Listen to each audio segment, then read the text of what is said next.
Hey guys, welcome back to Jo's vlog. இன்னைக்கு ஒரு food ரெசிபிக்கான vlog தான் பார்க்க போகிறோம்.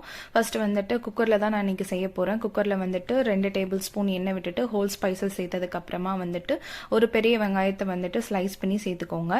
நான் இன்னைக்கு வந்து வெஜ் பிரியாணி தான் வந்து செய்ய போகிறேன். ஆனால் குக்கரில் செஞ்சு பார்க்க போகிறேன். கொஞ்சம் நல்லாயிருக்கும்.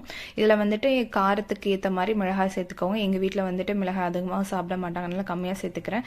இதுலேயே வந்துட்டு ஒரு டேபிள் ஸ்பூன் மிளகாய்த்தூள், அப்புறமா ஒரு டேபிள் ஸ்பூன் வந்துட்டு பிரியாணி மசாலா, அப்புறமா கொஞ்சமாக வந்து தனியாத்தூள் சேர்த்து வதக்கி விட்டுக்கோங்க. எண்ணெய் இருக்கும்போதே வந்து இந்த பொடியெல்லாம் போட்டோம் அப்படின்னா வந்துட்டு கலர் வந்து அதிகமாக வந்து வரும். இது வந்து நான் ஜஃபர் பாய் பார்த்து தான் வந்து கற்றுக்கிட்டேன். இதில் வந்து கொஞ்சமாக இஞ்சி பூண்டு பேஸ்ட்டு சேர்த்து நல்லா வதக்கி விட்டுக்கோங்க.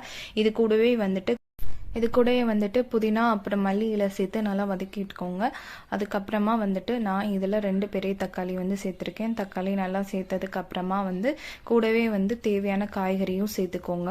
நான் தக்காளி தனியாக வதக்கிட்டு அதுக்கப்புறமா காயை சேர்க்கல. தக்காளி போடும் போதே நான் காய்கறியும் சேர்த்துக்கிட்டேன். தேவையான அளவு உப்பு சேர்த்து இது எல்லாத்தையுமே ஒன்றா வதக்கி விட போகிறோம். ஸோ இது எல்லாமே வந்துட்டு ஒன்றா வதங்கி வெந்து வரும். சில நேரத்தில் பீன்ஸ் நம்ம சேர்க்கும் போது அது வெந்து வராது. ஸோ நம்ம இந்த தக்காளி சேர்க்கும் போதே அதையும் சேர்த்துட்டோன்னா கொஞ்சம் நேரம் தக்காளி வதங்கும் போதே அதையும் சேர்ந்து வதங்கிடும். இன்னும் கொஞ்சம் வேகிறதுக்கும் ஈஸியாக இருக்கும்.